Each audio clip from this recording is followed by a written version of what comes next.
Hello and welcome back to my craft room. It's time for another doodling catch up. I've committed to do a bit of doodling every day. I'm using this book because I was lucky enough to be sent this by the lovely Mand, but of course you do not have to have a book to doodle. You can doodle on the back of an envelope. You can, in fact, I've had a little idea for making up a little junk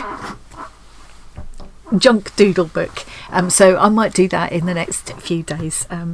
So yeah, I'm gonna keep a bit of junk mail over the next few days and come back and put together a little easy book that you could sew together yourself if you want to join in. All you need is a bit of scrap paper and a biro, but having said that, of course it's a good excuse to use some of my art supplies as well. And one of the reasons I wanted to do this is to get back into doing a bit more art again, because I've got so out of the habit. I love my stitching and all my other crafts, and they've all kind of taken over really, so I've let my art's gone by the way a bit. So this year it's coming back. So this is the book I'm using by Devries Sokol. I don't know if I'm saying that right. You can still get hold of it. A few people have told me that they've managed to get hold of it. There's a playlist for this little series, so I won't go on about all of it again because you can watch that if you'd like to catch up. I'll link it in the description. Here's my lovely pencil case, very stuffed full. It's a really huge pencil case, but of course, as always, the more space you've got, the more you cram into it. So this is kind of at capacity, I think, now. This is sent to me by Liz. Thank you, Liz. Love it. Love this pencil case. It warms me cockles every time I look at it. Look at the beautiful lining. Anyway, so we started off. This is what we're, as I'm recording this, it's week 4. It's the end of week 4. So we started off with some warm-up exercises, little ideas you can come back to later on, and I'm already finding them. Lots more space here to do more doodling, which I definitely will do. I've been enjoying it so much. I think if I didn't, I've also been trying to get back to working on the bonkers quilt because I need to finish that. If I didn't have that to do in the evenings, I think I'd just be sat there doodling all the time. I love it, and it's already inspiring lots of ideas for future projects as well, art and other crafts. So yeah, lots of these I will come back into and doodle into some of these empty areas, add more colour and more pops of black and white as well. I like to add bits of white. Yeah, here's some of the doodles we've done so far. I haven't really finished this one. There was no prompt for this one. It was just two kind of, there's this sort of painty background and two kind of brushy painty circles, which I decided to turn into eyes. So I've done one and not the other. This one's just biro. See, that's just with a biro, just with a plain blue ballpoint pen. You don't need fancy stuff to doodle, for sure. But I think the thing is, with a prompt book like this, for the way my head works anyway, it helps to keep me motivated. And I like to have it all kind of contained in one place at the end of the day. So yeah, it works for me, but yeah, definitely don't need it. This was an eraser doodle, snowy night. This is things I liked the smell of. This one started with just this little scribbly mark and a downward line, and then I doodled all the parcels around it. That was just doodly frames, spag bol, what I ate that day. You can see the word spag bol. This is a plan of my craft room. Well, it started off as a plan of my craft room, and I walked back and forth during the course of a day. It just ended up as a random looking doodle. Pine trees. I did a bit more work on this since I came back last, and I'm kind of thinking I might add a little bit of colour to this now. It was the beginning of this doodle, you might have seen it, was just this little spiral shape with the kind of one shape coming off it like that, which I decided to interpret as a petal, and so I did lots more of them in the same way. If you want to see that, you can watch the video from last time where I showed exactly how I did that. Yeah, I think I could add a bit of colour now. Yeah, I think I might go through. I will do that in my own time and add some splashes of colour to this, definitely. Maybe a bit of pink here. I've still not introduced any more colours. I've only got those 3 colours. And the colour pencils. I've got some lovely coloured biros. I bought a set for £1.50 in the Works, which I thought, not the Works, was it the Works? or Ryman's, anyway, those kind of places. Yeah, lovely colourful ballpoint pens. They're brilliant. Bic, they're actually Bic brand, Bic Crystal. They're really nice to use. I think I would just treat this like a little colouring page now and go back in and do some colouring on this. But it is quite nice for me. It does help my head to limit the amount of colours I've got to play with, so I will resist the temptation to bring in more colours. I like the idea that all I've got to take downstairs with me to have a bit of a doodle in the evening is this book and my pencil case, and I have been keeping a scribbly book with me as well, just for where I want to have a bit of a practice first before I go into the book. I know they're just doodles, you know, sometimes it just helps to practice out how you're going to put the lines together on a little piece of scribble paper. So I will probably carry on and add a lot of colour and stuff to this, so next time you see it that'll be all colourful. This was a fun little Zentangle tangle which I showed called Paradox, which I showed last time. This is so fun to do, and you can do it in other shapes, not just triangles. So yeah. I've added more to this, I think, since last time. I've added these colours, and I did a bit more scribbly and shading around this as well, I think. Thickened up the lines on this one and added the little kind of, not words exactly, sounds. And added a bit more colour to this. So that was the end of week 3, day 21. Now we're into day 22, which is 2 by 2. Of course, as soon as I saw that, I thought 2 little ducks. The idea spark, they don't all have this, but this one does. Pick something that you like to doodle and draw it twice side by side. Well, I've never drawn a little duck before, but I was really pleased with how these turned out. And here's where I use this kind of scribbly paper to just practice out how I'm going to do the doodle, and how I can show you how to do it as well if you want to. So I always, with all the way through, what I've been doing is whatever I want to draw, I just break it down into simple shapes, usually vaguely circular or oval shapes, or squares or rectangles or triangles.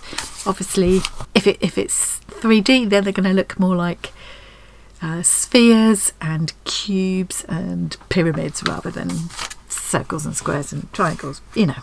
So to do the little duck, I started off with an oval,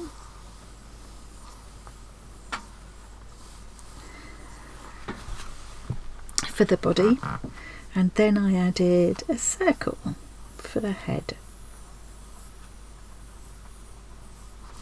And if you're not confident about drawing circles on ovals, just do it a few times on a piece of paper first if you want, just to get your hand in. The more you do it, the easier it gets. Already, because that's the second time I've just done it, I'm already doing it better, you know, you just get more confident with it. Now, I wouldn't bother doing this if it was for myself, but just so that you can see clearly, I'm going to rub that out because it's got to have too many lines, and just draw that again. So there's my oval for the body, here's my circle for the head. They tend to have quite large heads for their body, don't they, those little rubber ducks. I say rubber ducks, plastic ducks, aren't they, like you get in the bath. I just did those, then did these kind of, you know, curved lines between to make the little neck. Then I just extended this curve here, I just carried it on up there a little bit to make a little tail, wing, and then to make the little beak, it's kind of usually an upturned beak, so I just did like a little triangle here with a little kicked upwards, and you can do an extra little line there if you want to make it look like a little smiley mouth. And then just put an eye wherever.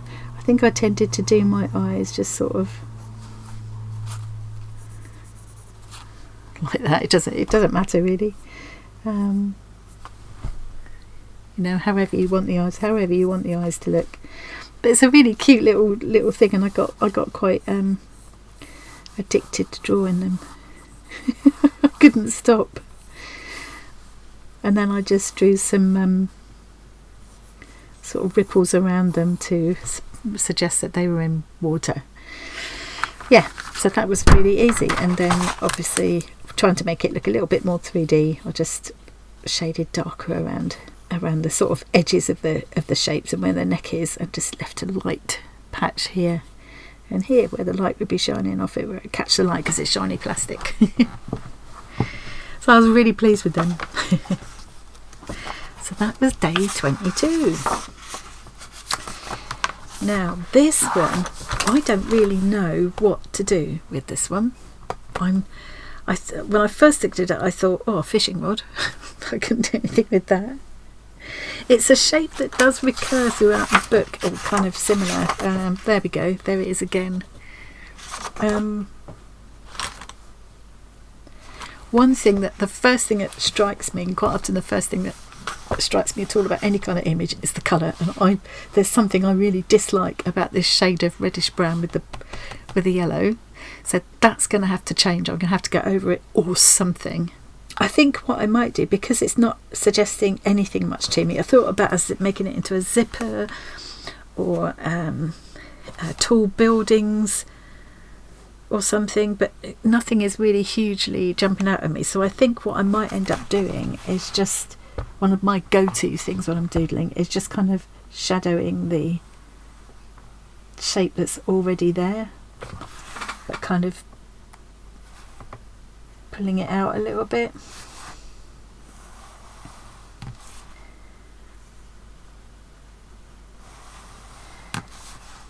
And just doing that until the page is full. I mean, it is just a doodle.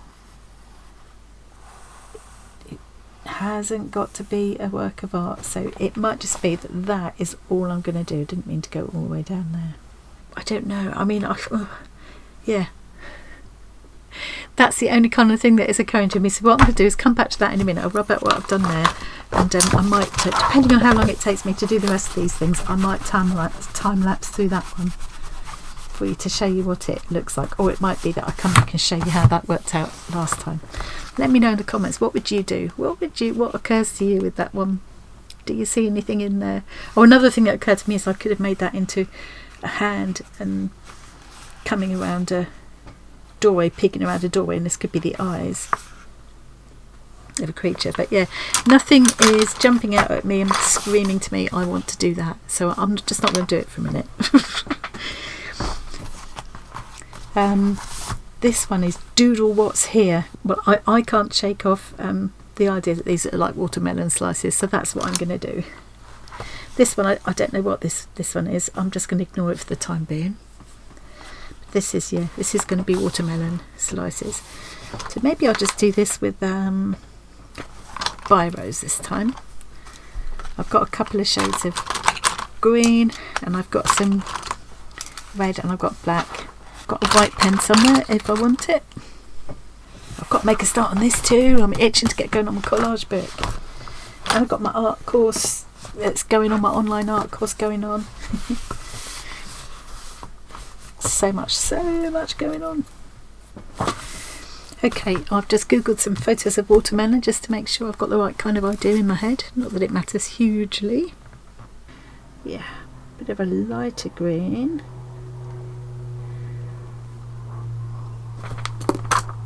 And then a darker green. A little thinner rind. And then the black seeds. This is going to be a really quick and easy doodle, but they're not meant to be works of art, although I am finding that some of the doodles that I'm doing I just haven't wanted to stop, and I have easily spent 2 or 3 hours, and then I've wanted to do another, take on the idea. So it's it's really got me arty thing going again. So even though I'm not always religiously doing one of these each day, what I'm doing is working on having a look at it each day and scribbling out some ideas, and maybe taking a little bit longer and working a bit more on some of them than others. I'm going to do that lighter green.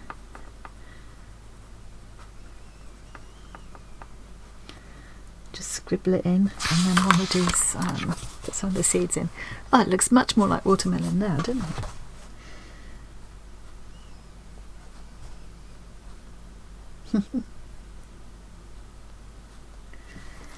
There we go. Don't know what to do with this. I'm just going to ignore it for the time being. I'll end up doodling around it as part of the page or something a bit later. So I'll finish a bit more of that later. And I will come back and show you how it's looking. This one, plaid, I had a few practices with plaid, how to draw plaid, because I've got a definite idea of how it looks in my head, but it was harder to draw than I thought. And I've done this as a kind of a guide for how I'm going to doodle it. Obviously that's way too big, but so to me, I think the easiest way to do it is going to be to start with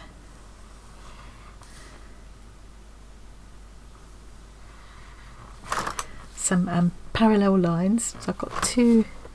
Let's zoom in a bit for this one. Hang on. So yeah, I've got two parallel lines there, and then I'm going to put another two parallel lines there. So I've got sort of cross shape. I want this area in the middle to be sort of square, and then looking at this line going across here, I'm going to kind of shadow that line and put another line just above it and just below it like that, and the same on this lower one. I'm at a really awkward angle and it's making my lines go quicker, which is a bit annoying, but never mind. And now I'm going to do this exactly the same thing with these two downward lines as well.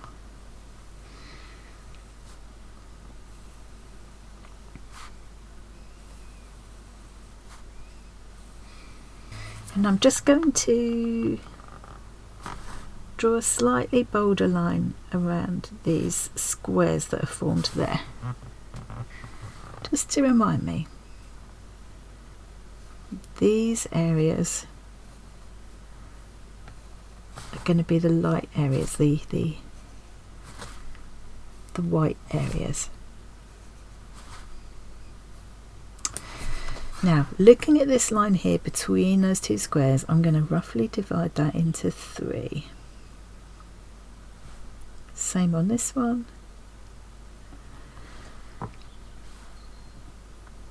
This one. And this one. And I'm going to draw pairs of lines with that as the centre, so ish, again, ish. Just took me a minute to work this out, so I thought I will share this because I know what my head is like now. My head is going to want to draw this over and over again. It's certainly going to want to do it again with slightly less wobbly lines. I'm going to rub out those dots that I made there. Don't need them. So now, where I've got those, can you see these rectangles?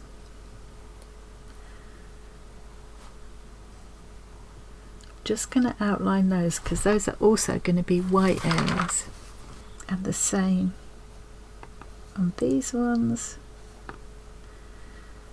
I'll rub out these pencil lines afterwards, but these are where I want the white areas to be. And I'm going to do the same thing on these four little squares that appear here where those lines intersect.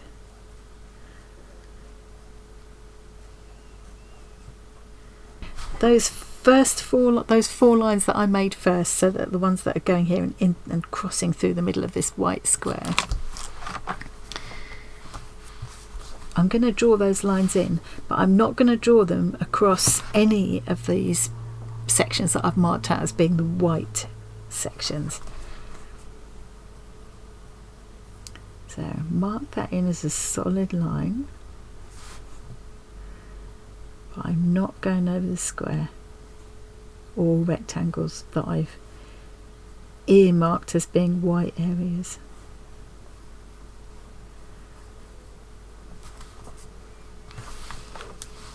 So that's that one going down there, and then there was this one going down here.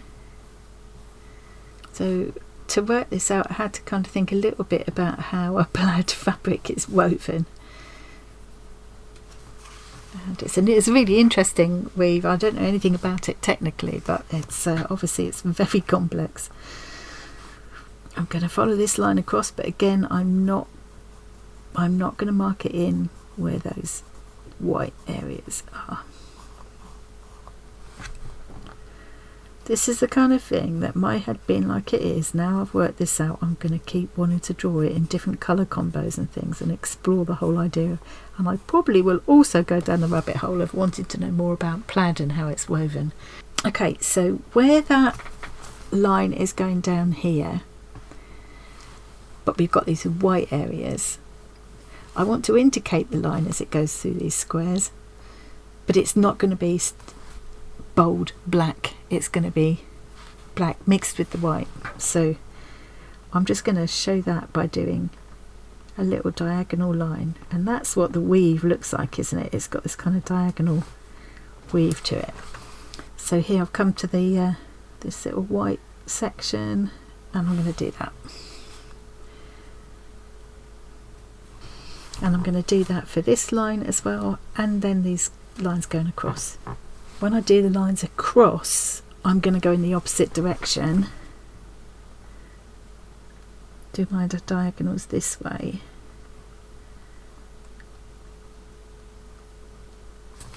so that I get that effect in the middle where the two lines intersect.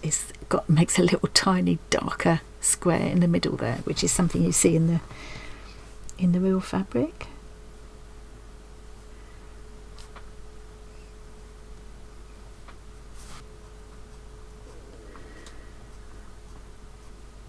Okay, that's the beginning. This section here, this here that runs all the way across there, I'm going to start off with this square is going to be solid black,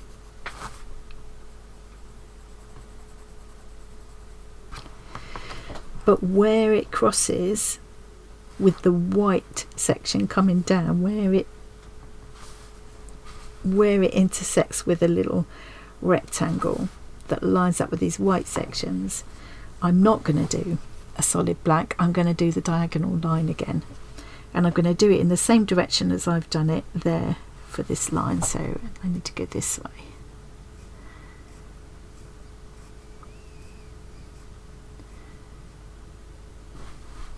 And then the next one is solid again. And then here we've got a line of white coming down, so diagonal line again, solid.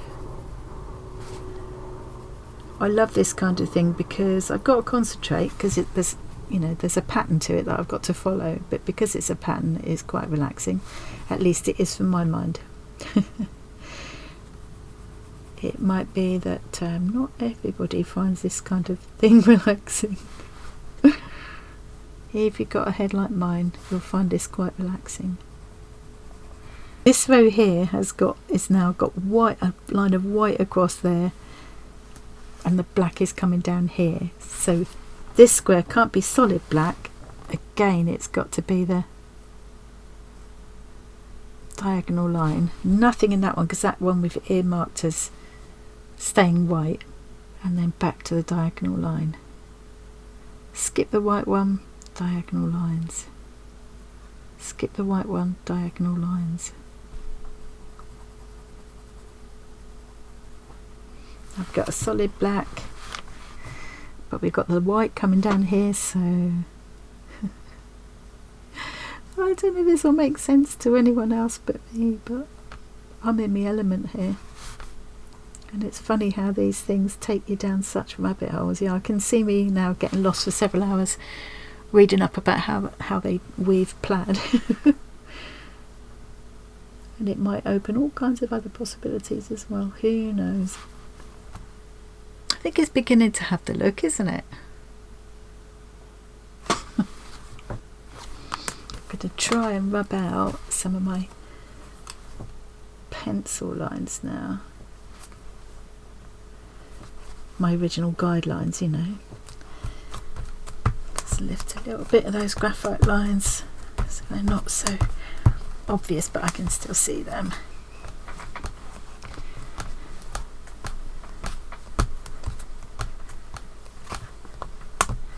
Using my kneaded eraser, I can always go back over the coloured pencil lines if I want to make them a bit more definite after. Right, so this next row, I've got my wider white line coming down there, and a narrower white line going across here. So at no point can it be solid black because there's the white going across here. So it's going to be diagonal line there. Skip this bit because that's supposed to be white.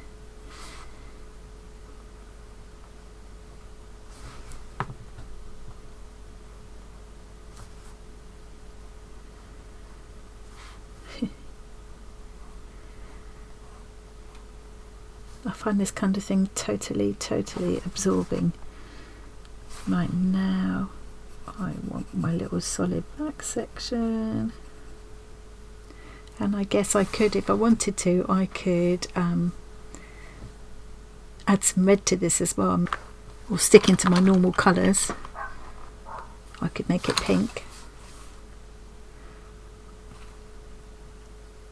and I could add pink down one part of this. Maybe one half of the line of each of these is actually pink.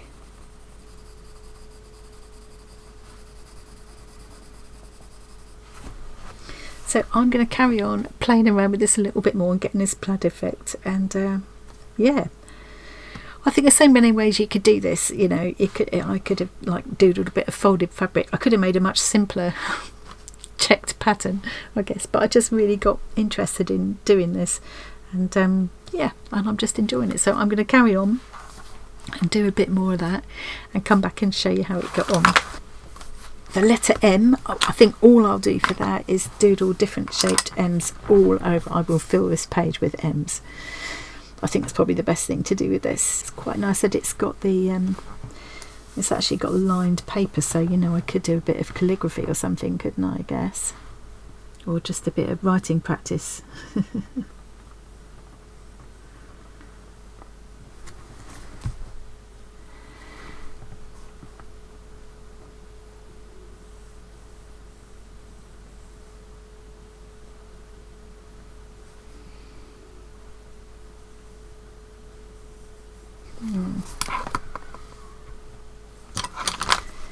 Now I think the thing with that is just going to be to completely absolutely fill this page with M's. I could even, where I've got small spaces here, it could just be rows and rows of M's like that to fill the space. I could do them in different colours. I could do them in white down there where I've got the darker colour.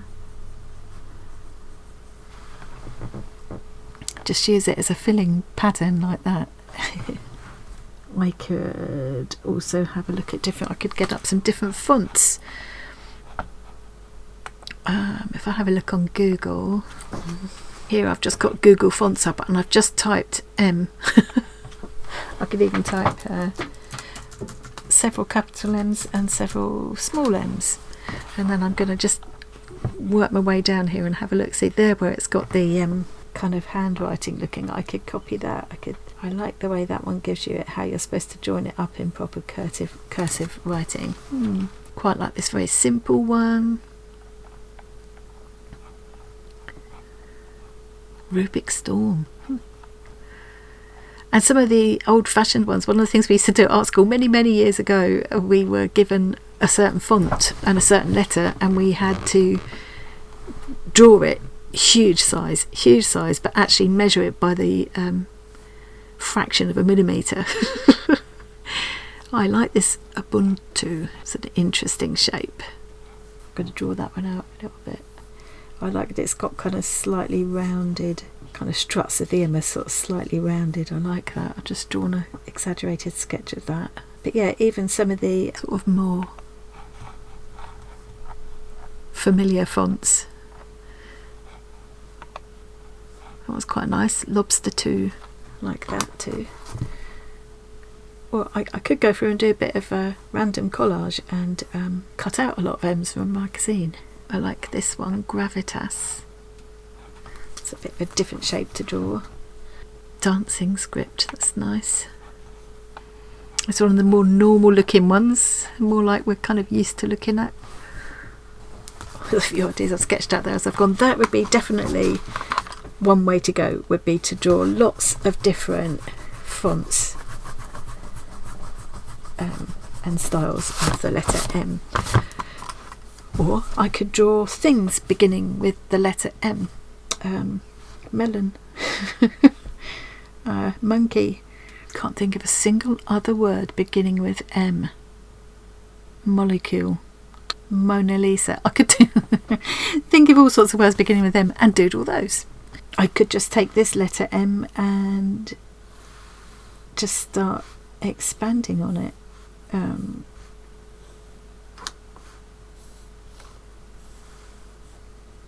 quite sure how that bit would go. Can't make up my mind. How would that bit go? I feel like I want to do that, but I'm not sure. But yeah, I could just start doing that, and then, or doing my favourite kind of shadowing around the shape. One thing that occurs to me that I enjoyed doing in the warm-up exercises, where you just do this, you know, you're just playing with the letters really. I enjoyed doing that and making them fit around each other and looking at the spaces between. And that kind of inspired this response to this prompt, which was dreaming of, which was the cats, where I drew the cats all kind of fitting inside each other. I've been working on a design I think would be nice to stitch into as well, based on that. So yeah, so I could put another letter M here in a different style.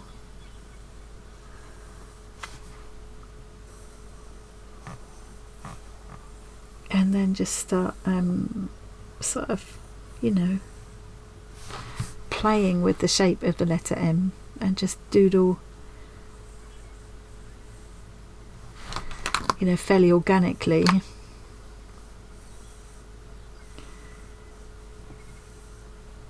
Letter M's inside one another. So that one would then, I think that's appealing to me at the moment. That might be what I'll do with this one. And again, just shade in, or completely colour in the spaces in between the M's as well, or fill whatever remaining spaces with little circles like this. That's something that I love to do as well. I think that idea is hot favourite for me at the moment. But I think that's one that I want to sit with it on my lap in front of me in the evening and do that one. And I'll come back and show you how it went next time. It might be another idea that if I enjoyed doing that, then I could do it with other letters as well, and maybe make a design for a lino cut, or some more stitching, or some collage, or whatever with it. Yeah, definitely enjoying the way that these doodles are leading to other ideas. This one, What's in the Fishbowl, I thought for this one I would do kind of take on a little mermaid painting that I did just recently. It was inspired by a class with Tamara Laporte, but my mermaid very much did her own thing. I wonder if I can find that. What did I do? Here she is. I might have to come up here to show you actually. Yeah, kind of did my own thing with this one a bit, but I really enjoyed doing her, and yeah, was pleased with how she turned out. So I thought I might do a simplified version of her in here, and I thought I'll show you how I've worked out that could be done quite easily. So I've just done a couple of little practice sketches here to work out like a really quick, easy way of getting that shape. So started with a little vaguely oval shape for a face, then and up to this point it's a little bit like the way Tamara started, with then this little sort of inverted triangle for a body. So joined up there to make a little neck. Did another triangle the other way up, slightly bigger, and then slightly curved it at the bottom, and that's that would be her hips if she was a lady, but she's a mermaid. So so now, because this I've kind of curved the edges out here, and then I just kind of took a circle. I imagined that this was like a slice of pie, if you like, in a circle, like that. Here I'm going to give her a little belly button here, and a bit of a waist. And then roughly level with her belly button, this is now going to be her tail. I can rub the rest of that out now. I'm going to rub out that line because we don't want a really definite line there. And now I'm just going to bring this shape, I'm just going to curve it round to meet up with the end of my tail there. And then we can just add a little kind of fan shape for the end of the tail. It could be quite a big fan shape. She's you could definitely make her a slenderer, a slenderer mermaid if you like, but I wanted a voluptuous mermaid. So she's, mine is quite voluptuous. So where that line is across there, where that line top of that triangle was, I suppose could kind of be where her collarbones would be. So her arms will kind of come off here.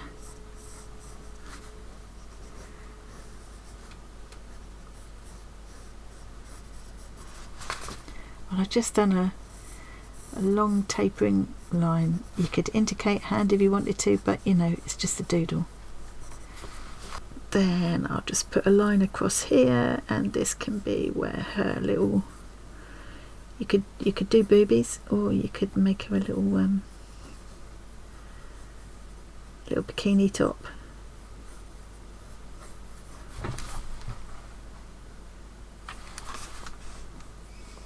Shells, make it into shells.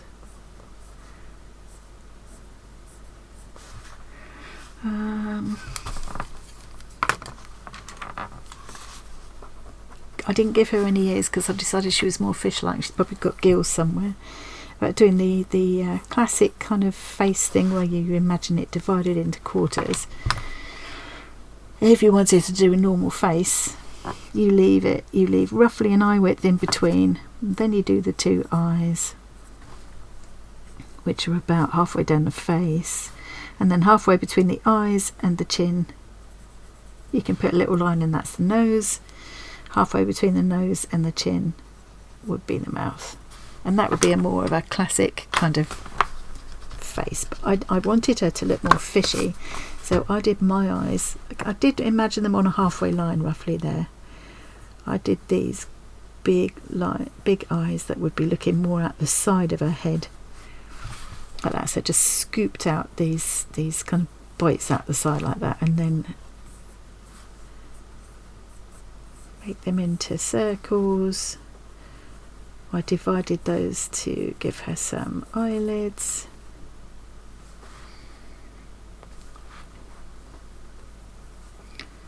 And then she could be looking forward or sideways or whatever.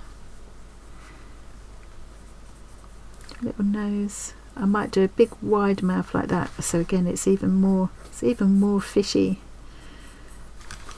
alluding to these half fish, half woman thing. And then I just did lots of hair waving in the water kind of thing. But you could make it, you could give her a Mohican, like. That would be different, wouldn't it? Or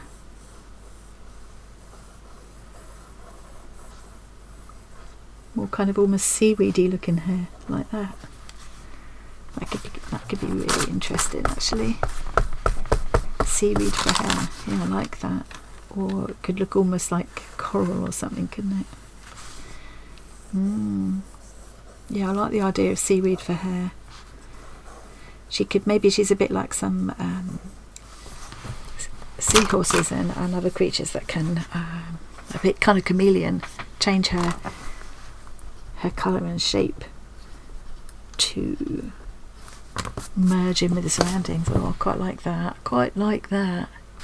So yeah, I'm going to put my mermaid in my bowl there. So to get the size right, she's going to have to be pretty tiny actually. Or she could be peeking at the top, I suppose, because, you know, obviously they can sit on rocks, can't they, and still breathe, so they must be amphibious mermaids. Maybe she could be putting her hands over the sides of the bowl, in which case I reckon she'd have kind of tree frog-like fingers. Mermaid hands. That's almost like Gollum's hands, isn't it? So I don't know where that's going yet, but you can see the kind of where I'm going to be starting from, and I'll show you how I get on with that next time. So the last one for this week, the prompt is: great art picks up where nature ends. Nothing is coming to me for this, and I have a feeling all I'm going to end up doing is shadowing these shapes again and just doing a really, you know, simple doodle. I love the background of this one, and I think it would be a shame to lose it altogether. Yeah, I love the way you can see this, little bits of text showing through there where it's been collaged and painted over and stuff. I really like that. But yeah, I mean, this could be like a garden or something, or hills in the background. I don't know. I can't quite decide about this one, so I think I'm going to have to come back to it. Yeah, that's kind of all I was going to share with you this time, and then when I come back next time, you'll see how I get on with those. I think this is kind of the pattern this little series is going to take, really, because for me the fun and the pleasure of the doodling is to sit there quietly with it for as long as it takes on my lap in front of the telly, so I don't sort of relax into it in the same way if I'm sitting here doing in front of the camera. So I just thought I'll come back and I'll share the ideas I've got, and if I come across little doodles I think are really fun and easy to do, like those ducks, then I can share them with you as well. There's a few other ideas I've got up my sleeve for things that I will definitely share as I go along, but yeah, I'm loving the whole idea of it. I've also thought about coming back to the idea of doodling into a calendar, and I see that my friend Zoe Artist here on YouTube has been doing fabulous little doodles into a calendar about the same size as this. It's amazing what she's done. I think she's been using paint and markers, and yeah, I quite fancy something like that. I also really fancy following along with another lovely friend of mine here on YouTube, 00 Sue, we call her, Sue Matthews Art. She's a Zentangle teacher, and she does brilliant Zentangle doodles, tangles, and she did a series where she had a huge square of paper divided into small squares, and she did, I think it was a 100-day challenge. She did a different little tangle into each square for 100 days. I thought that was brilliant too, and I fancy doing that in here. So yeah, I may do some of that, and if so, I'll definitely share my progress on that as well. But yeah, for today, that's it. I wonder if I can manage to get a thumbnail. I think probably that's the best for my thumbnail today. Bit of a weird one. 2 little ducks. So I hope you enjoyed that. Thank you very much for joining me. If you're doodling along with me, what are you using to doodle in? Would you be up for making a little, gathering up your junk mail and making a little junky doodle book? Because yeah, I might come back and do that in a few days. I actually haven't got any junk mail around at the moment. We don't get as much as we used to, in fact. But you know, you could use back of cereal boxes and all kinds of things. So yeah, maybe I'll do that and do a really easy kind of little quick binding method to put it all together. Yeah. So yeah, let me know if you'd be up for that. Let me know what kind of things you love to doodle, where you love to doodle, when you love to doodle. It's always interesting. And please do share your doodles in the Facebook group if you'd like to. The Arty Farty Annie group on Facebook. It looks like it's all about stitching quite often, especially when the swaps are on. But any kinds of arts and crafts are very welcome there, so please do share your doodles there as well. I'd love to see. Or in our Discord community, of course. Links to all of those will be in the description box. Before I go, I just want to say a quick thank you to my amazing channel members. Thank you so much. They're going to be scrolling up here as we talk. I've said it so many times. I hope it still sounds sincere. I mean it every bit as much as I did the first time I said it. Thank you so much to every single one of you. I can't tell you how much I appreciate it. It means the world to me to have your support. And there are some little perks and things which we do as a little thank you to our channel members. There should be somewhere around here, there should be a link that says join. Not a link, a button that says join. Or you might have to, in some devices, you might have to hover over where it says subscribe, and it will come up. And it will bring up a little window that tells you what it's all about. And thank you to everybody as well. I don't want anyone feeling obliged to be a channel member. I really appreciate those that choose to support us in that way. But I also appreciate all the people who take the time to watch my videos, leave comments, join our live streams and all that. It just gives me a real buzz and a real purpose in life. So and the community that's grown up around all of this, I can't imagine life without it now. So big thank you, and thanks again for joining me today, and I will see you again really soon. Bye. Whoops, I've got so much stuff here. Can't find my button.